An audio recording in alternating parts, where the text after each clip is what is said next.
گھر کو ایسے صاف رکھو کہ مہمان کے منتظر ہو، اور دل کو ایسے صاف رکھو کہ موت کے منتظر ہو۔ دوسروں کے لیے دعا کرنے والے بن جاؤ، خدا تمہیں صاحب دعا بنا دے گا۔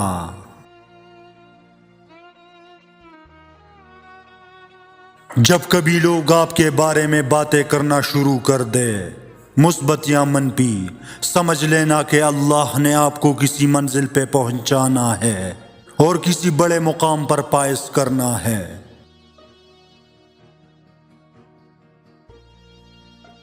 تنقید کرنے والوں کو آپ پانی پر چل کر بھی دکھا دے، تب بھی کہیں گے کہ تیرنا نہیں آتا اس لیے چل رہا ہے۔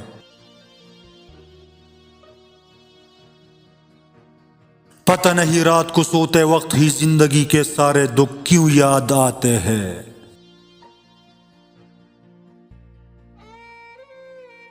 وقت اپنے اصولوں پہ ہے ازل سے قائم، امتحان جس کا بھی لیتا ہے رعایت نہیں کرتا۔ مجھے اپنے ماضی کا دکھ نہیں ہے، دکھ تو صرف اس بات کا ہے کہ بہت ہی قیمتی جذبے غلط لوگوں پر ضائع کیے۔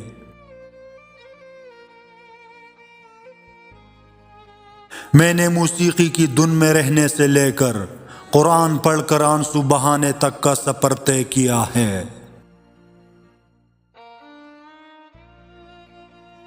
مجھے انتظار تھا کہ تم سمجھو گے مجھے، تم نے سمجھا دیا کہ بس انتظار ہی کرو۔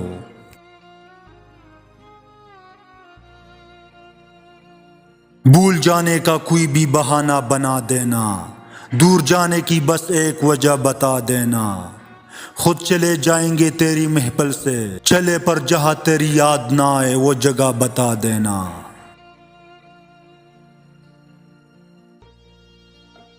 مصروف رہنے کا انداز تمہیں تنہا نہ کر دے، رشتے فرصت کے نہیں توجہ کے محتاج ہوتے ہیں۔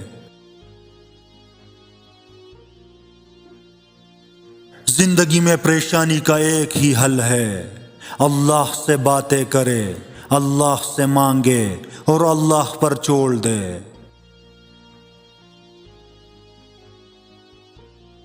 وقت ہمیشہ ایک سا نہیں رہتا، یہ بہت ہی غیر محسوس طریقے سے آپ کے چاہنے والوں کو بدل دیتا ہے اور آپ کو حیرت زدہ چھوڑ کے آگے بڑھ جاتا ہے۔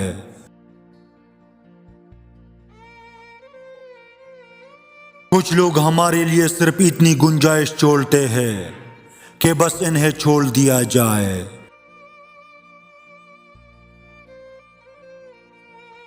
اب دیکھو نا، وہ اپنے دکھوں سے مسکرا کر ملنے والا لڑکا آج خود کے ساتھ تنہا رو رہا ہے۔ میری غفلتوں کی بھی حد نہیں، تیری رحمتوں کی بھی حد نہیں، نہ میری خطا کا شمار ہے نہ تیری عطا کا شمار ہے۔ حضرت علی نے فرمایا، محنت کا پل اور مسئلے کا حل رب دے گا، یہ مت سوچو کب دے گا، جب دے گا بے حساب دے گا۔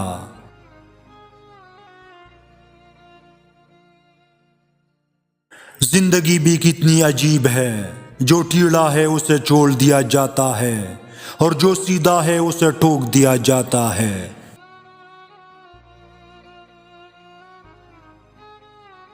ہاتھ پکڑنے والے اکثر ہاتھ دکھا جاتے ہیں، اس نے میرا ہاتھ پکڑ کر پہلی بار مجھے سمجھایا تھا۔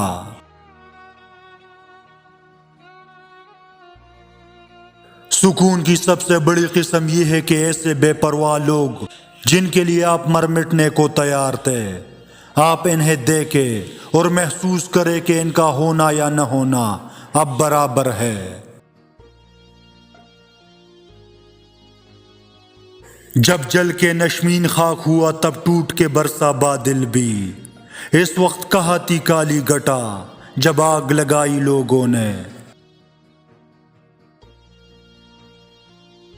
موتی تو نہیں تھے کہ کوئی شوق سے چنتا، ہم آنکھ سے ٹپکتے ہوئے آنسو کی طرح تھے۔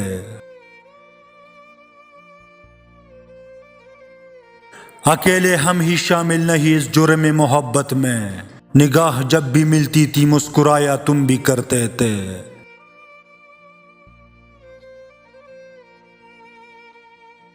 سائیکالوجی کے مطابق اگر کسی انسان کو آپ نہ بھول پاؤ اور اس کی یادیں آپ کو ہر وقت خفا کرے تو سمجھ جاؤ کہ جب ہم کسی کو ہر وقت یاد کرتے رہتے ہیں تو ہمارے دماغ کی لہریں اس شخص کے دماغ سے ٹکراتی ہے اور اس کو آپ کی یاد تھوڑی بہت ستانے لگتی ہے۔